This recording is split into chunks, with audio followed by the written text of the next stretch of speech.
Ya, Shalom, puji nama Tuhan. Hari ini saya akan sharing firman Tuhan dengan judul Naik ke Gunung Tuhan. Saya percaya ketika kita mau naik ke sebuah gunung, pasti ada suatu perjuangan ya supaya kita bisa sampai di atas gunung. Ketika kita naik tangga dalam sebuah rumah, pasti ada satu tujuan supaya kita sampai ke lantai atas. Dan naik ke gunung Tuhan itu harus ada harga yang harus kita bayar. Supaya apa? Supaya kita bisa naik ke gunung Tuhan.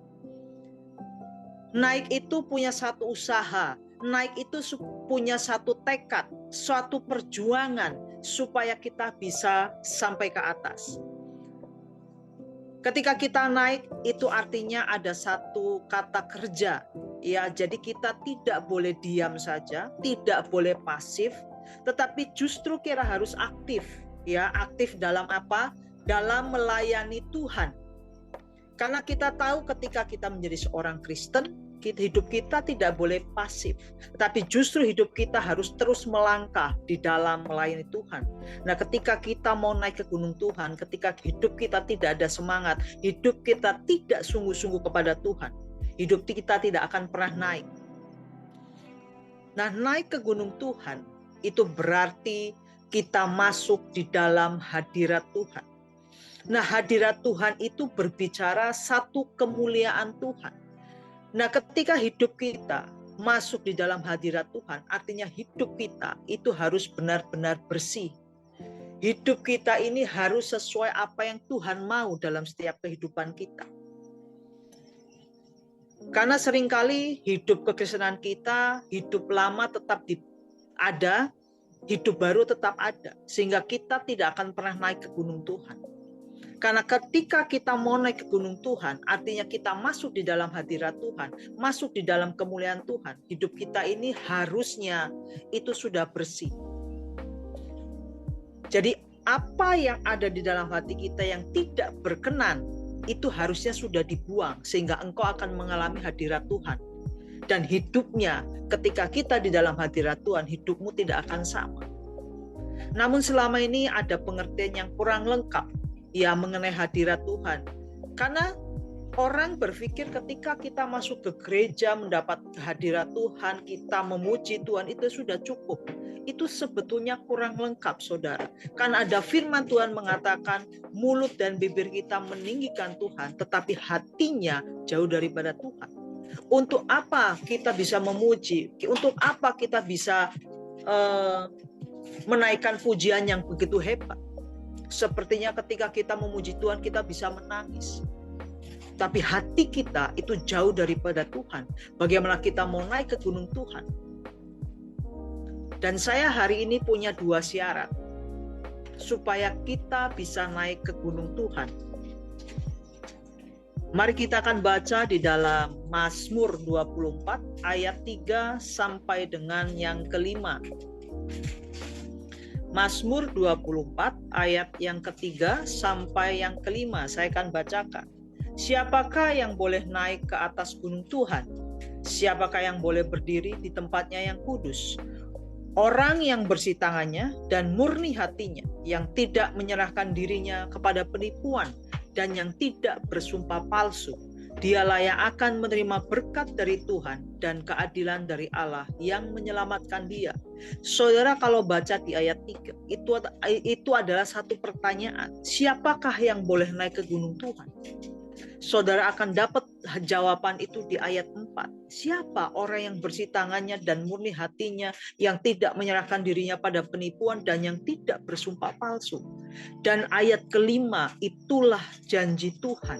Ketika saudara dan saya bisa naik ke gunung Tuhan, orang yang bersih tangannya dan murni hatinya, dia akan menerima berkat dari Tuhan.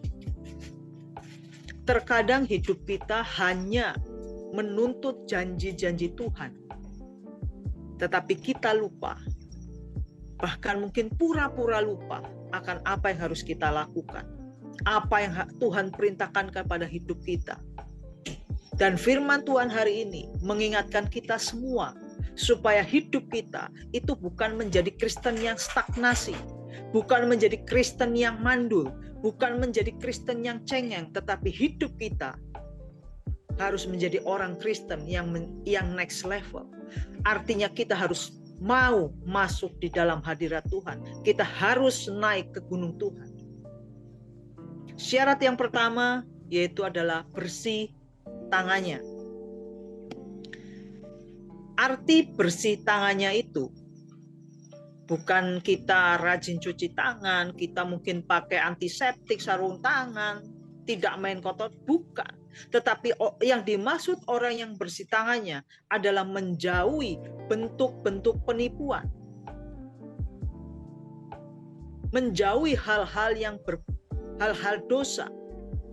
Menjauhi kecurangan dan tidak gampang tergoda oleh keuntungan-keuntungan lewat jalan salah. Dan orang yang bersih tangannya adalah orang yang tidak melakukan hal-hal salah dan jahat dalam bekerja atau melakukan segala sesuatu. Orang yang bersih tangannya tidak melakukan hal-hal cemar. Contoh di dalam hal pekerjaan yang sering kali kita terima dan kita hadapi. Kita semua orang pekerja. Ketika kita akan menjadi orang yang masuk di dalam hadirat Tuhan, kita mau naik ke gunung Tuhan, artinya tangan kita itu harus bersih. Hidup kita itu tidak boleh curang, tidak main suap, tidak main korupsi. Karena tangan kita dipakai untuk menolong orang, untuk memuliakan Tuhan. Tangan kita harus bersih. Pekerjaan, kadang-kadang kita disuguhkan dengan hal-hal itu suap menyuap. Bapak kalau mau dapat tender ini harus kasih sekian.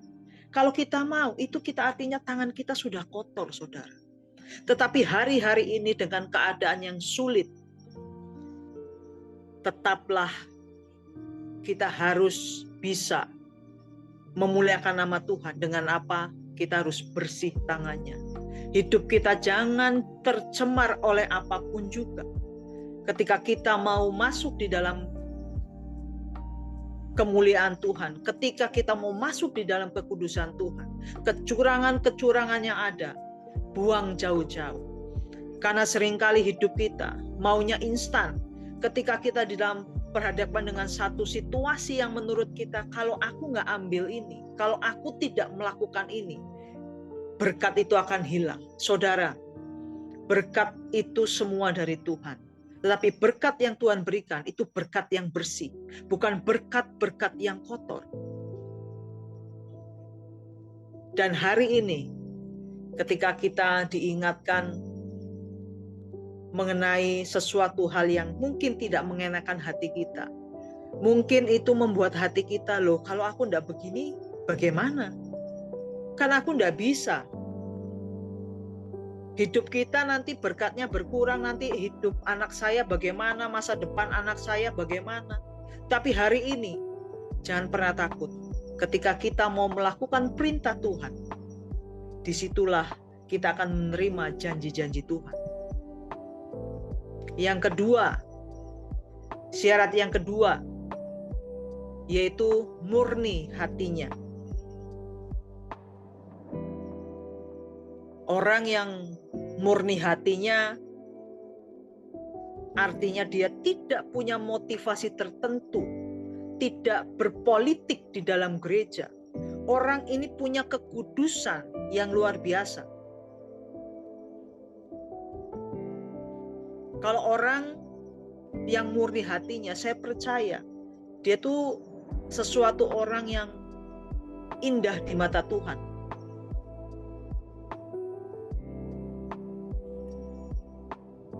Karena hanya orang yang murni hatinya, Matius 5 ayat yang ke-8, hanya orang yang murni hatinya itu akan melihat Allah.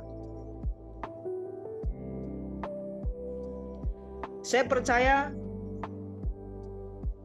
ketika kita mengaku hidup di dalam kasih Tuhan, seharusnya punya kedua hal yang hari ini kita dengar, itu terpancar dari kehidupan kita.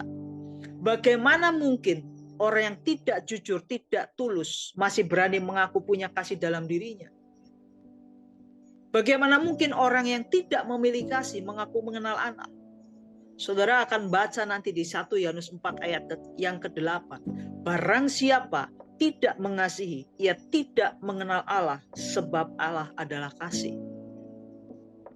Karena di dalam kasih itu ada bentuk-bentuk hidup dengan hati yang murni, penuh ketulusan dan kejujuran.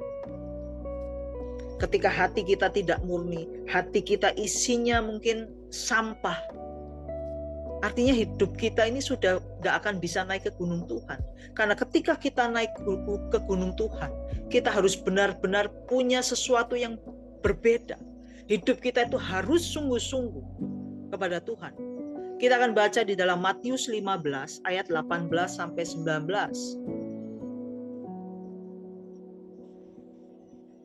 Matius 15 ayat yang ke-18 sampai 19. Saudara, ini adalah isi hati yang tidak benar, dan Tuhan tidak mau ketika hati kita tidak benar, akhirnya hati kita tuh tidak murni lagi. Tapi ketika hati kita ini sudah benar, pasti hati kita akan murni. Murni kepada siapa? Kepada Tuhan. Sehingga ketika kita melayani Tuhan, tidak ada sedikit pun motivasi yang tidak benar. Atau satu politik di dalam gereja. Tetapi apa yang keluar dari mulut berasal dari hati, dan itulah yang menajiskan orang. Karena dari hati timbul segala pikiran jahat, pembunuhan, perzinahan, percabulan, pencurian, sumpah palsu, dan hujat. Hati ini, saudara, kalau lihat di ayat 19, dari hati timbul segala pikiran jahat, pembunuhan, perzinahan, percabulan, pencurian, sumpah palsu, hujat. Kalau kita ada di fase ini, saudara, artinya kita tidak murni hatinya. Murni itu harus seperti emas. Bagaimana bisa murni? Ya, emas kalau mau murni, emas kalau mau berkilau, dia akan dibakar sampai karat-karatnya hilang. Sama dengan kehidupan kita, saudara. Hidup kita jika mau murni, harus ada proses kehidupan. Sehingga di dalam proses kehidupan itu bisa memurnikan hati kita. Mungkin ketika kita mengawal mengiring Tuhan, motivasi kita mungkin bisa salah. Tapi ketika firman Tuhan itu kita dengar, kita ditempa, kita dididik oleh firman Tuhan, akhirnya motivasi yang tadinya salah, motivasi itu bisa benar. Dan itu artinya kita dimurnikan. Proses kehidupan itulah yang bisa memurnikan kehidupan saudara dan saya. Tapi sebaliknya ada juga. Ketika awal kita mencintai Tuhan, awal kita sungguh-sungguh kepada Tuhan, mungkin motivasinya benar. Tapi dengan kehidupan yang ada, hidup mungkin banyak masalah, motivasi itu akan bergeser, saudara. Dan inilah yang tidak boleh. Dan saya percaya ketika saudara bisa melakukan kedua hal ini, engkau akan menerima janji-janji Tuhan. Karena orang yang tangannya bersih, hatinya murni, itu merupakan bagian dari integritas yang harus menjadi gaya hidup orang percaya. Saudara, hidup zaman-zaman akhir ini, ketika saudara tidak mau merubah kualitas kerohanian saudara, kedewasaan kerohanian saudara, dan engkau tidak akan menerima hal-hal yang baru, tidak akan menerima satu terobosan jika saudara tidak mau merubah. Tapi ketika hidup saudara mau dirubah karena firman Tuhan, kita berubah menjadi orang-orang yang berkarakter Kristus, itu akan berbeda. Sehingga kedua syarat ini, kalau saudara lakukan, kita akan bisa naik ke gunung Tuhan. Oleh karena itu, saudara, kita harus menjadi seorang climbers, seorang pendaki. Tuhan merindukan kita menjadi seorang pendaki gunung yang sejati. Dan sebagai pendaki yang sejati, tidak akan pernah menyerah terhadap keadaan, meskipun kelihatannya, semakin lama tanjakannya semakin tinggi. Hidup kita ini kelihatannya masalah demi masalah kita hadap, tapi jangan pernah menyerah. Naik ke gunung itu punya satu effort, punya satu perjuangan, punya satu tekad supaya kita bisa naik. Nah, waktu ketika kita naik ke gunung, itu banyak kerikil-kerikil, mungkin banyak batu-batu. Tapi kita tidak boleh turun lagi. Tapi ketika kita tahu di depan kita ada beberapa hal-hal yang mungkin tidak kita inginkan, teruslah berjalan. Melangkahlah bersama-sama dengan Tuhan. Mungkin saat mendaki kita mengalami kegagalan, tetapi hal itu tidak boleh membuat kita berhenti. Karena justru mengalami kegagalan, kita akan terpacu untuk semakin giat lagi. Ketika saudara gagal, tidak usah malu. Saudara, kegagalan itu bukanlah akhir dari segalanya. Tetapi kegagalan adalah keberhasilan yang tertunda. Saya percaya naik ke gunung Tuhan itu tidak gampang. Karena prosesnya untuk kita naik itu juga tidak mudah. Tapi janganlah pernah protes akan proses yang Tuhan berikan kepada setiap hidup kita. Karena saudara nanti akan menerima progres. Progres apa? Saudara akan berbeda. Kerohanian saudara akan ditempa habis-habisan. Sehingga saudara menjadi orang-orang yang dewasa rohani. Saudara adalah orang-orang yang lebih dari pemenang. Saudara tahu Thomas Alva Edison, dia adalah pencipta lampu pijar yang telah mengalami banyak kegagalan. Tetapi dia tidak pernah menyerah. Akibat kegagalan yang dia alami, dia gagal, mencoba eksperimen, gagal. Berapa banyak dia mengalami kegagalan, tetapi hari ini saudara menikmati lampu yang ada di dalam rumah kita di jalanan. Dia ketika giat terus di dalam melakukan penelitian, dia tidak putus asa.